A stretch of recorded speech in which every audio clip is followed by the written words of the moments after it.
안녕하세요. 에이스입니다. 저는 지난 앞선 영상들에서요, 이 삼성그룹의 비리와 문제들에 대해 다루었었는데요. 그 내용들이 비교적 최근의 일들이었죠. 그러면 이 삼성이라는 그룹은 원래는 안 그랬는데 덩치가 커지고 사업이 다각화되면서 이런 문제들을 일으킨 것이냐? 그랬으면 좋겠지만 아닙니다. 삼성은요, 과거에도 문제를 일으키던 회사였어요.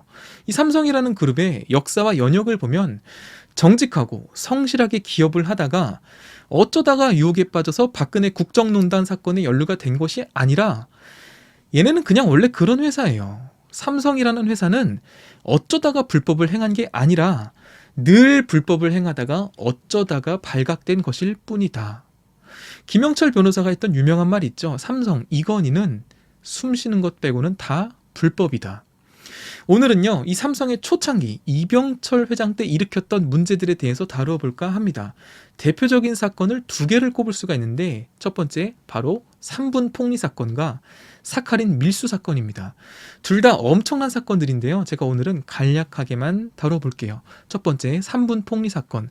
이 대한민국 재벌 그룹의 형성은 해방 이후 일본이 남기고 간 적산 출하부터 시작된다고 볼 수가 있습니다. 그렇게 출발한 이 재벌 기업들을 배부르게 살찌워 준 것은 박정희 정권 당시 정치 권력과 재벌 기업들의 유착을 빼놓고는 이야기할 수 없죠. 1960년대 정부와 재벌 기업들의 유착을 가장 잘 보여주는 사건이 바로 이 3분 폭리 사건이에요. 3분이란 한자 그대로 세 가지 가루인데요. 당시뿐만 아니라 지금도 우리 생활에선 없어서는 안 될 중요한 가루, 바로 설탕, 밀가루, 시멘트입니다. 1960년대 우리 경제는 아직 중화학공업이나 기술산업, 첨단산업 이런 것을 할 여건이 아니었기 때문에 기업들이 큰 돈을 벌 수 있는 산업은 소비재 산업뿐이었어요. 주로 입는 거, 먹는 거 이런 것들 말이죠. 이 시기에 많은 기업들은 정치권과 결탁해서 물건을 사재기하고 폭리를 취하고 세금을 포탈하면서 그 대가로 박정희와 공화당의 정치 자금을 제공했습니다. 자발적으로 하기도 하고 강요에 의해 하기도 했었죠. 이 사건의 출발은 이래요. 1963년 대통령 선거를 앞두고 당시 중앙정보부장이었던 김형욱은 재벌들을 불러서 대통령 선거 때 필요하다라는 이유로 수십억 원의 돈을 요구했습니다. 여기서 이 김영욱은 김영욱 실종 사건으로 유명한 그 김영욱 맞습니다. 굉장히 악명 높은 인물이었죠. 아무튼 지금 재벌들에게 수십억은 작은 돈일지 모르지만 그 당시로서는 엄청나게 큰 돈이었어요. 재벌들도 부담이 됐죠. 삼성 이병철을 비롯한 당시의 기업인들은 그 정도의 돈은 없다라고 거절의 의사를 표시했다고 해요. 주는 게 있으면 받는 것도 있어야 하는 법이잖아요. 그래서 김영욱은 정치 자금을 대주면 지금 현재 가격이 동결되어 있는 이 3분의 가격을 풀겠으니 협조해달라고 요청을 했습니다. 이 3분의 원료가 되는 것들이 전부 수입되는 품목들이었는데 당시에는 외환 거래가 극도로 제한이 되어 있어서 정부의 승인이 필요했거든요. 일반인들의 달러 소지가 허락되지도 않았고 해외에 유학 자금을 보내려면 심지어 재무부 장관의 허가가 있어야 할 정도였죠. 근데 그 외환에 대한 규제도 풀어주고 3분에 대한 가격 동결도 풀어준다. 기업 입장에서는 정치 자금을 내더라도 그보다 더 큰 이익을 취할 수 있다면 마다할 이유가 없는 거죠. 여기에 가담한 회사가 삼성제일제당, 효성, 호남제분, 대한제분, 동양시멘트, 대한양회 등이었습니다. 이 때문에 보릿고개를 앞두고 밀가루의 가격은 370원에서 1320원으로 4배가 뛰어올랐고요. 설탕은 20원에서 300원으로 약 10배, 시멘트 값도 수배 값이 뛰어오릅니다. 위에 3분을 제조하는 이 기업들은 가격이 폭등한 뒤에 국민들에게 비싸게 팔아먹으면서 엄청난 이윤을 남겼어요. 근데 여러분, 문제는 뭐냐? 이 1962년은 역대급 흉년이 들어서 국민들이 굉장히 배가 고팠던 시기였고 소비를 줄여 허리띠를 졸라 맬 수밖에 없던 때였는데 생활에 꼭 필요한 이 3분은 소비하지 않을 수 없으니까 국민들의 고통이 가중이 되었던 것이죠. 3분 폭리 사건으로 국민들의 삶은 더 힘들어졌지만 이것이 정치인들과 재벌 기업들에게 문제가 되지는 않았습니다. 왜냐? 국민들은 이런 내막을 전혀 몰랐거든요. 공개가 되지 않았어요. 이 내막이 밝혀진 것은 시간이 지난 뒤 야당의 박순천 의원이 문제를 제기한 이유였습니다. 그리고 1964년 1월 15일 민주당의 류창열 의원이 3분 재벌이 가격 조작과 세금 포탈 등으로 폭리를 취하고 그 대가로 박정희 공화당 정권에 거액의 정치자금을 내었다 라고 폭로하면서 본격적으로 알려지기 시작했습니다. 야당은 국정감사 특별위원회 구성을 제안했으나 정치 자금을 받은 공화당이 이를 받아들일 리가 없죠. 공화당의 반대로 진실을 밝히려는 시도는 모두 무산되고 맙니다. 류창열 의원이 폭로한 뒤 국회에서는요, 이 문제로 연일 논란이 벌어졌지만 언론은 집권당과 재벌 유착이라는 이 대국민 사기극을 외면했어요. 그러던 중 1964년 2월 1일 경향신문이 이 사건을 크게 보도합니다. 재벌들은 이 기사를 어떻게든 막아야겠죠. 그래서 삼성이 이 경향신문 2월 1일자 신문 수십만 부를 사들입니다. 국민들이 보지 못하게요. 삼성 덕분에 경향신문 가파는 창간 이래 최대 부수를 판매하는 웃지 못할 해프닝이 이때 일어나게 되죠. 이 3분 사건으로 당시 국내 설탕시장 점유율 60% 이상을 차지하던 삼성제일제당은 무려 15억 원, 호남제분과 대한제분은 합쳐서 40억 원, 시멘트 업자들은 10억 원 이상에 달하는 이득을 챙겼다라고 합니다. 여러분, 그 당시 대한민국의 1년 예산이 700억 원 정도였는데 한 해 예산의 10%나 되는 돈을 부당한 이익으로 재벌들이 챙긴 엄청난 사건이었죠.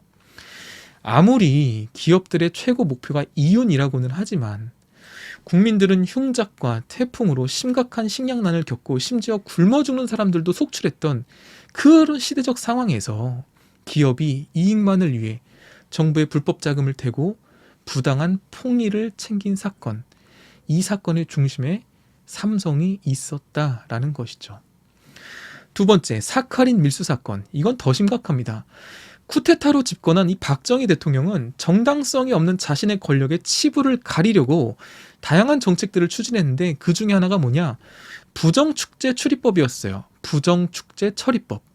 이건 뭐냐면 말 그대로 부정하게 자산을 쌓은 재벌들을 처리하는 법인데 이건 당시에 시민들의 요구와도 부합을 했습니다. 미리 결론부터 말씀을 드리면 부정한 방법으로 재산을 불린 사람들을 처벌하지 않았고요. 잡아들이는 신용만 할 뿐 오히려 그들에게 면죄부를 주어서 그렇게 살아난 부자들과 박정희 정권은 더 긴밀하게 유착하는 유착관계를 이루었습니다. 당시에 우리나라 재벌 순위 1위부터 11위까지가 다 이 부정축제자에 포함이 되어 있었고요. 그 중에 부정축제 1호가 삼성의 이병철이었습니다. 정부 입장에서는요, 시민들의 요구다라는 좋은 명분이 있었기 때문에 재벌들을 압박할 수가 있었거든요. 이때 삼성 측에 부정축제한 돈으로 울산에 비료공장을 지을 것을 박정희 정부가 요청을 합니다. 정부에서 최대한 도와주고 이병철의 일본 인맥을 동원해서 일본에서 기술과 차관을 도입해서요, 공장을 짓는 계획이었죠. 당시에는 우리나라의 농촌 인구가 절대적인 상황이었기 때문에 비료 공장을 짓는다면 1967년에 있는 대선 준비에도 홍보용 업적으로 내세울 수 있으니까 박정희 정부에서도 좋은 일이었죠. 삼성의 이병철은 이 정부의 요청을 수락하는 대신에 몇 가지 조건을 겁니다. 역시 기업인답죠. 정부가 책임지고 10억 원의 은행 융자를 해줄 것, 공장 건설에 필요한 인허가들을 신속하게 처리해 줄 것, 공장 건설과 관련해서는 정치 자금을 제공하지 않겠다 등등이었죠. 아무튼 정부가 그 조건을 수용해서 그렇게 삼성은 비료 공장을 짓게 됩니다. 그것이 바로 한국비료공업 주식회사의 공장이에요. 일본 미쓰이물산으로부터 산업자가 4,200만 달러를 들여왔는데 당시 이자율보다 낮은 이자율을 적용받아서 삼성 특혜설이 돌기도 했습니다. 그렇게 미쓰이물산과 이렇게 교류를 하는데 당시 차관 교섭, 도입 과정, 조건 협상 등에서 이병철이 직접 맡아서 챙겼다라고 해요. 이에 대해서 정부가 지불 보증을 서기도 했죠. 그렇게 한국 비료 공장이 지어졌어요. 일본과 같은 조건의 비료 공장을 러시아에는 2,800만 달러, 일본에는 2,200만 달러로 지었는데 우리나라는 4천만 달러가 넘는 돈을 받았다라고 했죠. 일본은 우리나라에만 1천만 달러 이상의 폭리를 취한 거예요. 이렇게 취한 이득 중 일부는 다시 리베이트로 한국으로 넘어오게 됩니다. 여기서 삼성은 이 리베이트 자금과 차관을 들여올 때 그것만 들여오는 게 아니라 사카린 원료와 당시 수입 금지 품목이었던 양변기, 냉장고, 에어컨, 전화기 등을 건설 자재로 속여서 대량으로 밀수하고 이것을 암시장에 되팔아서 엄청난 이익을 봤습니다. 당시에 이병철의 장남 이맹희는 이렇게 증언을 해요. 제가 그대로 읽어드릴게요. 아버지는, 이병철이죠. 아버지는 이 사실을 박 대통령에게 알렸고 박 대통령은 여러 가지를 만족시키는 방향으로 그 돈을 쓰자고 했다. 현찰 100만 달러를 일본에서 가져오는 게 쉽지 않았다. 삼성은 공장 건설 장비를, 청와대는 정치 자금을 필요로 했기 때문에 돈을 부풀리기 위해 밀수를 하자는 쪽으로 합의를 했다. 밀수 현장은 내가 지휘했으며 박 정권은 은밀히 도와주기로 했다. 밀수하기로 결정하자 정보도 모르게 몇 가지 욕심을 실행에 옮기기로 했다. 이참에 평소에 들여오기 힘든 공작 기계나 건설용 기계를 갖고 오자는 것이다. 당시 밀수 총액을 요즘으로 치면 약 2천억 원이나 됐다. 밀수한 주요 품목은 세탁기, 냉장고, 에어컨, 변기, 스테인리스판, 사카린 원료 등이었다. 라고 이맹희가 증언을 합니다. 여러분, 이 사건은 한일 양국의 대재벌이 밀수에 관여했다는 점에서 엄청난 사회적 물의를 일으켰죠. 그리고 더 큰 문제는 뭐다? 정부가 이 사실을 묵인, 방조하는 걸 넘어서 지원했다는 거예요.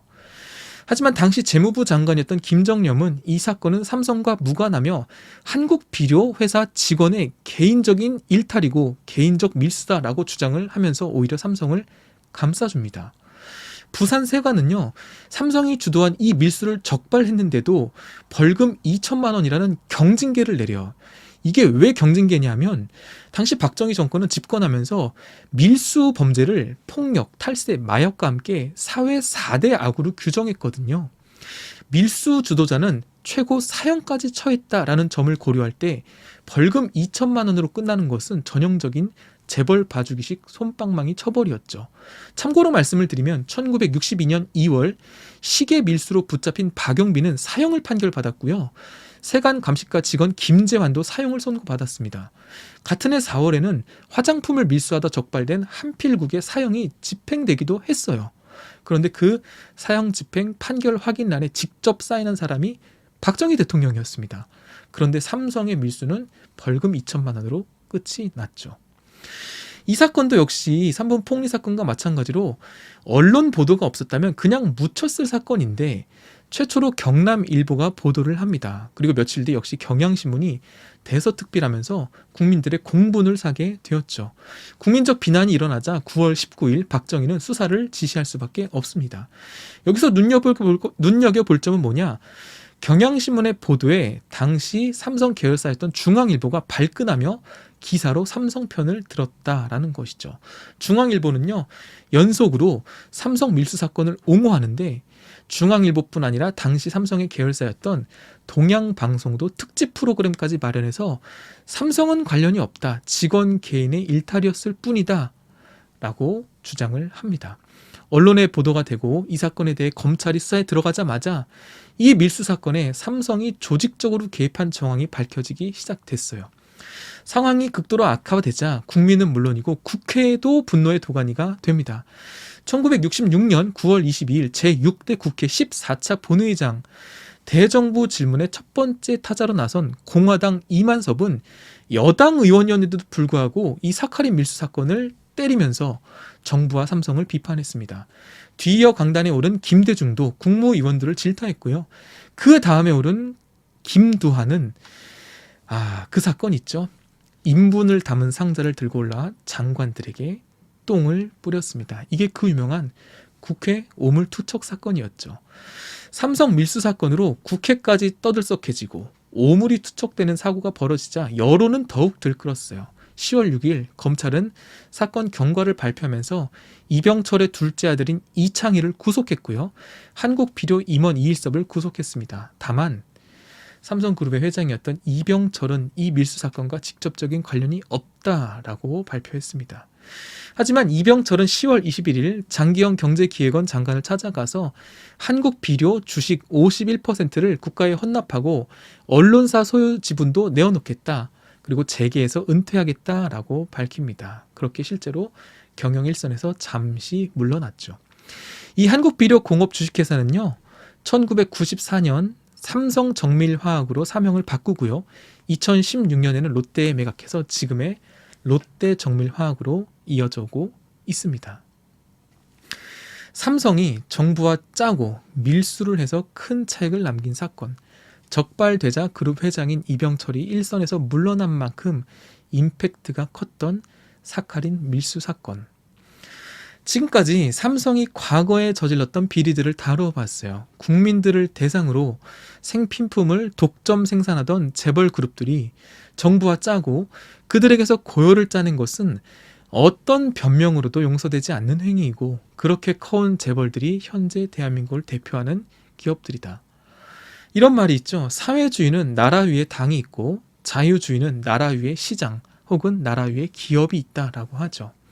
여러분, 아무리 돈이 좋고 돈 많은 사람이 왕이라지만 아닌 건 아닌 거죠. 온갖 불법과 정경유착이 아니라 정직한 기업들, 그리고 그들과 함께하는 2천만 노동자들이 합당한 대우를 받는 그런 나라가 되기를 바라는 저의 바람은 아직도 너무나 멀게만 느껴지지만, 그래도 그런 희망을 포기해서는 안 되겠죠. 응원할 건 응원하되 기억할 건 기억하자. 긴 영상 시청해 주셔서 감사합니다.